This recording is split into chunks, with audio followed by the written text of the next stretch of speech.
আসসালামু আলাইকুম। ইংলিশ গ্রামারের বেসিক পার্ট 7 নিয়ে আজকে আলোচনা করব। তার আগে অনুরোধ করব পার্ট 1 থেকে পার্ট 6 পর্যন্ত দেখে আসবেন, এরপরে পার্ট 7 দেখবেন, না হলে পার্ট 7 এর মজা বুঝবেন না। Subscribe Precision English Care. আবার বলতেছি, আজকে আমরা আলোচনা করব হচ্ছে নাউন প্রোনাউনের the place of noun pronoun, অর্থাৎ এনপি। আমি বলেছিলাম কি এনপি, এনপি মানে কি নাউন প্রোনাউন। আমরা এর আগে আলোচনা পার্ট 1 থেকে আলোচনা করেছিলাম নাউন কাকে বলে, কে কি কাকে কার দ্বারা প্রশ্ন করলে নাউন পাওয়া যায়, যদি একটা শব্দ পাই নাউন ওয়ার্ড, একাধিক শব্দ পেলে নাউন ফ্রেজ, যদি একটা বাক্যের অংশ পাই নাউন ক্লজ। আর প্রোনাউন কি, প্রোনাউনের কাইন্ডস অর্থাৎ প্রকার পড়েছিলাম। প্রোনাউন হচ্ছে 8 প্রকার এবং আমি চার্টটাও পড়িয়েছিলাম। চার্টটাও ভালোভাবে পড়লে আর জীবনে কখনো প্রোনাউনের নাউন প্রোনাউন নিয়ে কখনো কোনো সমস্যা থাকবে না। আজকে আমরা নাউন প্রোনাউনের অবস্থান নিয়ে আলোচনা করব। এতদিন আমরা ক্যারেক্টারিস্টিক্স, তারপর হচ্ছে প্রকারভেদ, কাউন্টেবল আনকাউন্টেবল সব নিয়ে আলোচনা করেছি এবং এগুলো কোথায় বসে আজকে সেগুলো জানবো। সাবজেক্ট হিসেবে 8টা স্থানে বসে, সাবজেক্ট হিসেবে, অবজেক্ট হিসেবে, কমপ্লিমেন্ট হিসেবে এবং পসেসিভ পসেসিভ প্রোনাউন বা পসেসিভ অ্যাডজেক্টিভ হিসেবে, অর্থাৎ পসেসিভ হিসেবে। তারপর হচ্ছে প্রিপোজিশনাল অবজেক্ট হিসেবে, তারপর হচ্ছে অ্যাপোজিশন হিসেবে, ভোকেটিভ হিসেবে। ওকে, আচ্ছা।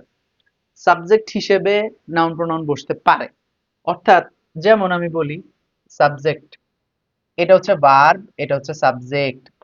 আচ্ছা, সাবজেক্ট কি ব্র্যান্ড, কি একটা ব্র্যান্ড, লাক্সমিপুর একটা ব্র্যান্ড, লক্ষ্মীপুর একটা কি brand.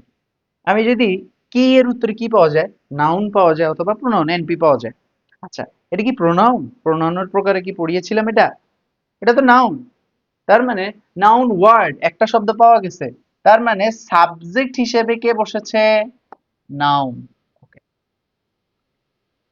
Object, I saw a bird, I এটা হচ্ছে সাবজেক্ট, ভার্ব স হচ্ছে ভার্ব, এ বার্ড এটা হচ্ছে অবজেক্ট। আমি কি দেখেছিলাম? একটা পাখি দেখেছিলাম। একটা পাখি দেখেছিলাম, কি দেখেছিলাম? একটা পাখি দেখেছিলাম। কি এর উত্তরে কি পাওয়া যায়? না, এনপি পাওয়া যায়। এটা কি প্রোনাউন? প্রোনাউন তো না, তার মানে নাউন। নাউন বলে তিনটা জিনিস, ওয়ার্ড, ফ্রেজ, ক্লজ। কি এর উত্তরে একাধিক শব্দ পাওয়া গেছে, তার মানে এটা হচ্ছে নাউন ফ্রেজ। তার মানে অবজেক্ট হিসেবে কে বসলো? নাউন বসলো। এবার আসেন, রহিম ইজ এ, রহিম না, সরি রহিম না, হি ইজ এ স্টুডেন্ট বললাম, he is a student, student. আমি বললাম I love you, I love you. Okay, কে বা স্টুডেন্ট? সে। তার মানে কে এর উত্তরে যেটা পাওয়া গেছে সেটা হচ্ছে হি। হি মানে কি? প্রোনাউন। আচ্ছা, ইজ হচ্ছে ভার্ব, ভার্বের আগে সাবজেক্ট, সাবজেক্ট স্থানে প্রোনাউন বসছে, সাবজেক্ট হিসেবে প্রোনাউন বসতে পারে না? এনপি বসতে পারে না? বসতে পারে। আই লাভ ইউ, আই হচ্ছে সাবজেক্ট, লাভ হচ্ছে ভার্ব, ইউ হচ্ছে অবজেক্ট। আমি কাকে ভালোবাসি? তোমাকে। কাকের উত্তরে কি পাওয়া যায়? নাউন প্রোনাউন পাওয়া যায়, ইউ তো হচ্ছে প্রোনাউন। তার মানে অবজেক্ট হিসেবে কে বসলো? প্রোনাউন বসলো। ওকে, এবার আসি, এবার আসি কমপ্লিমেন্ট। কমপ্লিমেন্ট বলার আগে, কমপ্লিমেন্ট দেখানোর আগে আমি জাস্ট একটা উদাহরণ দেখাই। আমি বলেছিলাম যে ট্রানজিটিভ ভার্ব গুলো মুখস্থ করে আসতে।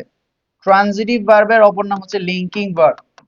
এই লিঙ্কিং ভার্ব, লিঙ্কিং ভার্ব মানে কি? এই যে to be, to be, to be মানে কি?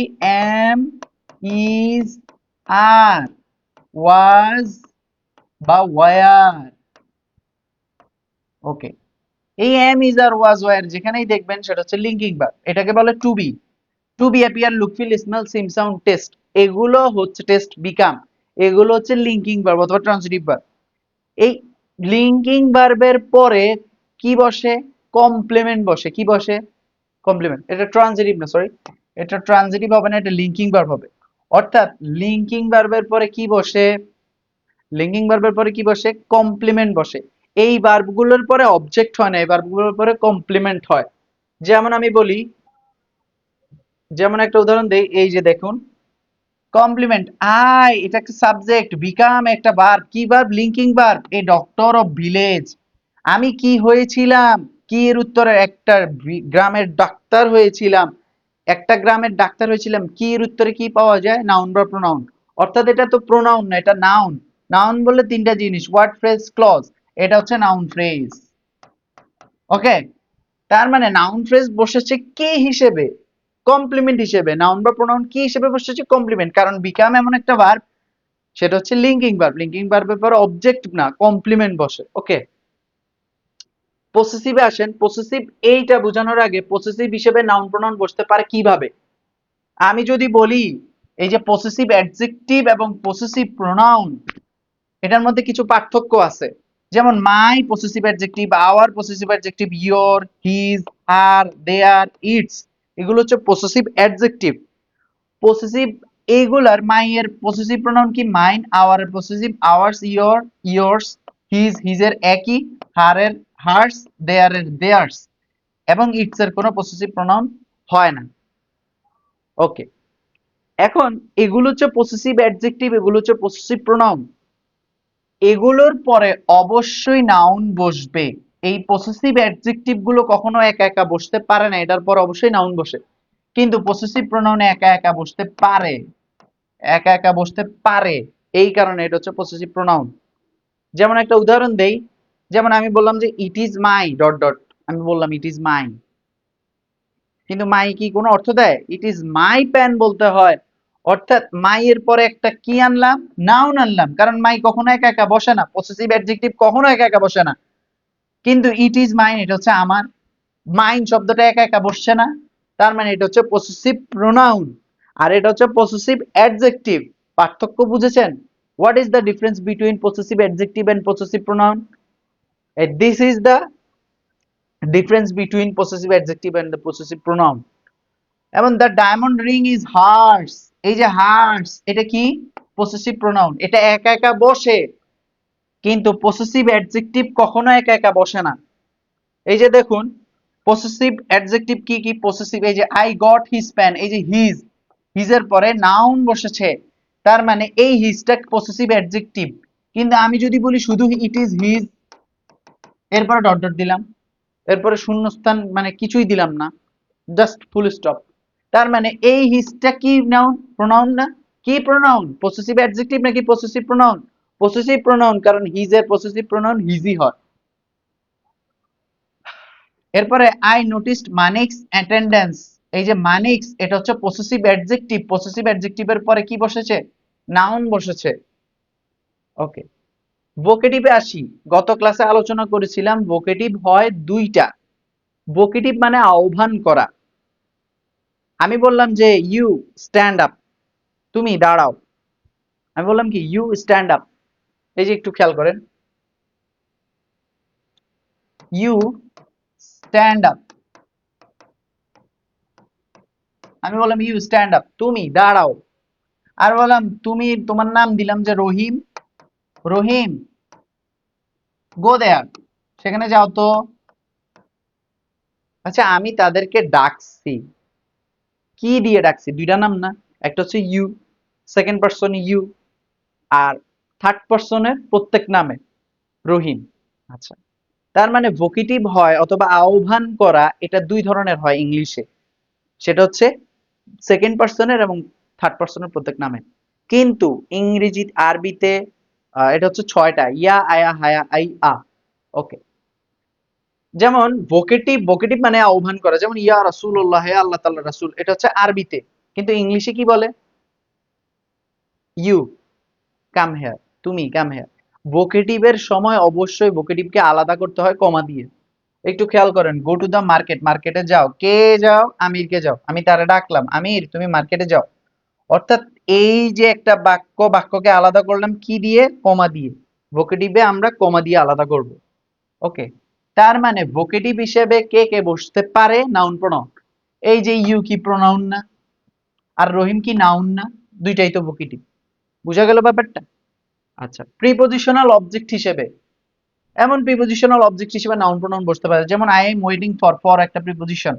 প্রিপজিশনাল অবজেক্ট হিসেবে হিম, হার, এগুলো তো হিজ, এগুলো সব হচ্ছে পসেসিভ, কি বলে, হি, হিম, হিজ। আচ্ছা, আচ্ছা, এখানে একটু খেয়াল করেন, প্রিপজিশনাল অবজেক্ট হিসেবে কে কে বসতে পারে? অবজেক্ট। তাহলে হিম এটা হচ্ছে অবজেক্ট, হার এটাও অবজেক্ট, হিজ কি অবজেক্ট? হিজ তো অবজেক্ট না, তার মানে এটা বাদ। তার মানে হিম হবে, হার হবে। ওকে, তার মানে প্রিপজিশনাল অবজেক্ট হিসেবে কে কে বসতে পারে? প্রোনাউন বসতে পারে, এই হলো প্রোনাউন। এখানে আমি দিলাম যে আই এম ওয়েটিং ফর এর পরেই দিলাম রহিম, তার মানে রহিম কি নাউন না? তার মানে পসেসিভ অ্যাডজেক্ট, এই যে প্রিপোজিশনাল অবজেক্ট হিসেবে কে বসছে? নাউন বসছে। ওকে, নন ফাইনাইট ভার্বের অবজেক্ট হিসেবে এটা ভার্বের অংশে পড়াবো, কারণ হচ্ছে বেসিক বলতে যেই কথাটা সেটা হচ্ছে ভার্বের অংশে গিয়ে আমরা নন ফাইনাইট ভার্বের অবজেক্ট হিসেবে নাউন প্রোনাউন বসতে পারে তখন আমরা আলোচনা করব, এর আগে আমরা আলোচনা করব না। যদি আলোচনা করি তাহলে মাথা ঘুরে। অ্যাপোজিশনে আসি। অ্যাপোজিশন মানে হচ্ছে আমি পরিচয় দিলাম, আমি এমন একটা পরিচয় দিলাম, যেমন আম, যেমন আমি একটা বললাম যে Sumaiya, Sumaiya is a good teacher, Sumaiya হচ্ছে ভালো টিচার। একটা বাক্য বললাম, Sumaiya, Sumu is a good teacher. Okay, Sumu is a good teacher, Sumu ভালো টিচার, এটা বলার আগে আমি সুমুর পরিচয় দিলাম যে এ স্টুডেন্ট অফ ডিইউ, অর্থাৎ ঢাকা ইউনিভার্সিটির একটা স্টুডেন্ট হচ্ছে ছিলেন। ওকে, এখন আমি সুমু ভালো টিচার এটা বলার আগে আমি তার কি বললাম, পরিচয়টা দিলাম কি, সে ঢাকা ইউনিভার্সিটির স্টুডেন্ট ছিল। তার মানে কোন নাউন বা প্রোনাউনের পরিচয় দেওয়াটাকে এটাকে বলা হয় অ্যাপোজিশন, অর্থাৎ অ্যাপোজিশন হিসেবে নাউন বা প্রোনাউন বসতে পারে। যেমন Sakib will not come in Bangladesh, বাংলাদেশে আসতে পারবে না। এই বাক্য বলার আগে সাকিবের একটা পরিচয় দিলাম কি, a friend of the fascist government, অর্থাৎ কি দোসর, স্বৈরাচারের কি দোসর। তার মানে এই সাকিব বাংলাদেশে আসতে পারবে না, এই পরিচয়টা মানে এটা বলার আগে আমি তার পরিচয়টা দিলাম, এই পরিচয়টা দেওয়ার নামই হচ্ছে অ্যাপোজিশন। আর অ্যাপোজিশন হিসেবে নাউন বা প্রোনাউন বসতে পারে। এটা কি প্রোনাউন নাকি নাউন? এটা অবশ্যই নাউন। নাউন কি, নাউন ওয়ার্ড না ফ্রেজ? নাউন ফ্রেজ, যেহেতু অনেকগুলা শব্দ এখানে। ওকে, এবার আসেন মৌলিক কিছু কথা। সাবজেক্ট ভার্ব অবজেক্ট ব্যতীত যাই আসবে তাই কমপ্লিমেন্ট। ওকে, কমপ্লিমেন্ট কি আমি বললাম যে to be, appear, look, feel, smell, seem, sound, taste, এই ভার্বগুলো মুখস্থ করলে ইজিলি আপনি কমপ্লিমেন্ট বুঝবেন। পসেসিভ অ্যাডজেক্টিভের পরে অবশ্যই নাউন হবে, এটা অবশ্যই মাথায় রাখবেন, পসেসিভ অ্যাডজেক্টিভের পরে অবশ্যই নাউন হবে, এটা আমি মাত্র বুঝালাম। শুরুতে প্রিপোজিশন এবং শেষে প্রিপোজিশন বসলে প্রিপোজিশনাল ফ্রেজ হয়। আচ্ছা, একটু বুঝিয়ে দিই যে he is in front of you, in front of you, সে তোমার সামনে। আমি ইন ফ্রন্ট অফ ইউ, এই ইন ফ্রন্ট অফ এর নিচে আন্ডারলাইন করলাম, আন্ডারলাইন করে বললাম এটা কোন ফ্রেজ। যেহেতু প্রিপোজিশনাল ফ্রেজ প্রিপোজিশন দিয়ে শুরু প্রিপোজিশন দিয়ে শেষ, এটাকে বলা হয় প্রিপোজিশনাল ফ্রেজ। বুঝা গেল? কিন্তু প্রিপোজিশন দিয়ে শুরু কিন্তু প্রিপোজিশন দিয়ে শেষ না, ওইটাকে বলা হয় হয় অ্যাডজেক্টিভ ফ্রেজ নয় অ্যাডভার্ব ফ্রেজ। এটা মাথায় রাখেন, আমি যখন অ্যাডভার্ব অ্যাডজেক্টিভ আলোচনা করব তখন আমি বুঝিয়ে দিব এটা খুব সহজে। কিন্তু এই জিনিসটা মাথায় রাখেন যে প্রিপোজিশন দিয়ে শুরু প্রিপোজিশন দিয়ে শেষ ওটাকে প্রিপোজিশনাল ফ্রেজ বলে, কিন্তু প্রিপোজিশন দিয়ে শুরু প্রিপোজিশন দিয়ে শেষ না, ওটাকে অ্যাডজেক্টিভ বা অ্যাডভার্ব ফ্রেজ বলে। ওকে, সো আজকের আলোচনা এইটুকুই। This is the end. So 1 থেকে 10 পর্যন্ত গুনে চোখ বন্ধ করে একটু ভাবুন যে আজকের ক্লাসটা কেমন হয়েছে, অনেক কিছু শিখতে পারলেন কিনা। আশা করি অনেক কিছু শিখতে পেরেছেন এই ক্লাস থেকে।